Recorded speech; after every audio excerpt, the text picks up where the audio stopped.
জন্মগতভাবে বাঙালি হওয়ায় অদ্ভুত এক ট্যাগ লেগে গেছে গায়ে। জন্মের পর থেকে অতি উৎসাহিত হুজুকে মাতাল হওয়ার কারণে সবকিছু নিয়ে বাড়াবাড়ি রক্তে মিশে আছে। এই যেমন ধরেন বাঙালির জাতীয় খেলা কাবাডি হওয়া সত্ত্বেও ফুটবল বা ক্রিকেট বিশ্বকাপ আসলে সবাই ভুলে যায় যে কাবাডি বা হাডুডু নামে কোনো একটা খেলা তারা চেনে বা জানে। আর বাংলাদেশ টিম নিয়ে লাফালাফি এই নতুন কোনো কিছু না। যেই খেলা শুরু হয় আগের থেকে আলোচনা সমালোচনা, এই প্লেয়ার সেই প্লেয়ার নিয়ে লাফালাফি করবে। যেই দুইটা ম্যাচ খারাপ খেলবে এই গোষ্ঠী উদ্ধার করে দিয়ে কে কোন জায়গায় কি আছে সব কিছু বের করবে। আবার যে 3 নম্বর ম্যাচটা ভালো খেলে জিতবে অথবা সিরিজ জিতে ফিরে আসবে, বাংলাদেশ ক্রিকেট টিম বা ফুটবল টিমের থেকে আর কোনো ভালো টিম নাই। তারপর যখন আবার 2-1 ম্যাচ হারিয়ে যাবে, এরপর আবার গোষ্ঠী উদ্ধার করা শুরু করবে।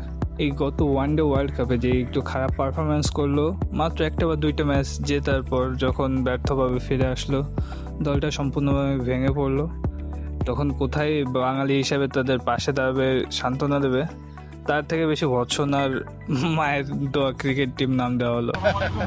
এখন তো বলতে পারতেছি না যে দোয়া করেন, কারণ মায়ের দোয়া টিম হয়ে গেছে।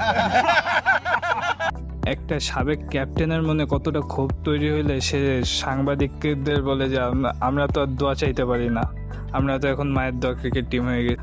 আবার সেই টিমটাই যখন শ্রীলঙ্কার সাথে প্রথম ম্যাচে এসে খুব ভালোভাবে জিতলো, এই তাদের নিয়ে তো লাফালাফি, কংগ্রাচুলেশন, এগিয়ে যাও, সামনে যাও, ভালো খেলো, এই আরো কত কিছু। কেন ভাই আপনাদের লজ্জা লাগে না যে প্রস্তুতি ম্যাচে ইউএসএর সাথে সিরিজ হারলো? প্রস্তুতি ম্যাচের পূর্বে যখন ইউএসএর সাথে একটা সিরিজ হেরে গেল, তখন কতই না কথা হলো, কত সমালোচনা হইলো। সেই লিটন দাসই তো ভালো খেলে দিয়ে গেল, তৌহিদ হৃদয় 3 বলে 3টা 6 মেরে কত এগোয় দিয়ে গেল। আবার এই বাংলাদেশ টিমের সাথে যাদের তুলনা করা হয় না, যারা বর্তমানে লিডে আছে, ভালো পজিশনে আছে, পাকিস্তানের মতো টিম যখন হারিয়ে যায় ইউএসএর কাছে, তখন কি ভাই এগুলো হচ্ছে ভাগ্যচক্রে হারিয়ে যায়, তাই না?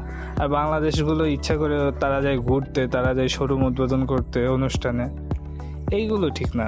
যদিও আমাদের ক্রিকেট টিমে কিছু সমস্যা আছে, সিলেকশন টিম, নির্বাচন টিম, টিম ম্যানেজমেন্ট সব মিশাই কিছু সমস্যা যদিও আছে, তারপরেও ভাই আমাদের তো টিম, দিন শেষে দেশটা তো আমাদের রিপ্রেজেন্ট করতেছে ফুল টিমটা।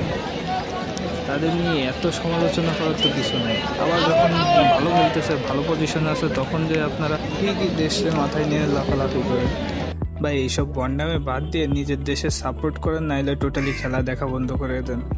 যখন খারাপ খেলে তখন তো খুব বড় গলায় বলেন যে আর খেলা দেখবো না, খেলা দেখবো না, কিন্তু দিন শেষে যখন আবার খেলা শুরু হয় ঠিকই তো লাফায় যায় খেলা দেখতে বসেন। তাহলে হাইরে গেলে এত লাফালাফি করেন কেন? এত বাজে কথা বলেন কেন? বন্ডামি বাদ দেন, খেলা দেখেন, ভাল লাগলে দেশের পাশে থাকেন, নাইলে দেখা বন্ধ করে দেন, কিন্তু এরকম বন্ডামি বাদ দেন টোটালি।